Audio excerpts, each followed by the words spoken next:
وألف بين قلوبهم لو أنفقت ما في الأرض جميعا ما ألفت بين قلوبهم ولكن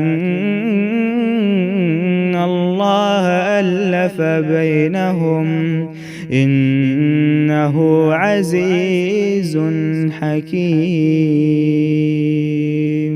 تو نوٹ کیجئے آیت 155 میں جو جملہ آیا کہ اللہ نے ان کے دلوں پہ مہر لگا دی، تو القلب المطبون علیہ، غلاف چڑھا ہوا دل، طبع لگا ہوا دل، یہ وہ دل ہوتا ہے۔ بالکل ان آیتوں کے اندر سے یہ پوائنٹس آپ کے سامنے رکھے جا رہے ہیں کہ بل طبع اللہ علیہا بکفرہم، اللہ کی رحمت سے دوری کی وجوہات میں پہلی چیز اللہ سے عہد شکنی کرنا، انبیاء کا قتل ناحق کرنا، احکام الہی کا کفر اور انکار کرنا، اور خود ساختہ دین پر جم جانا ڈھٹائی کے ساتھ۔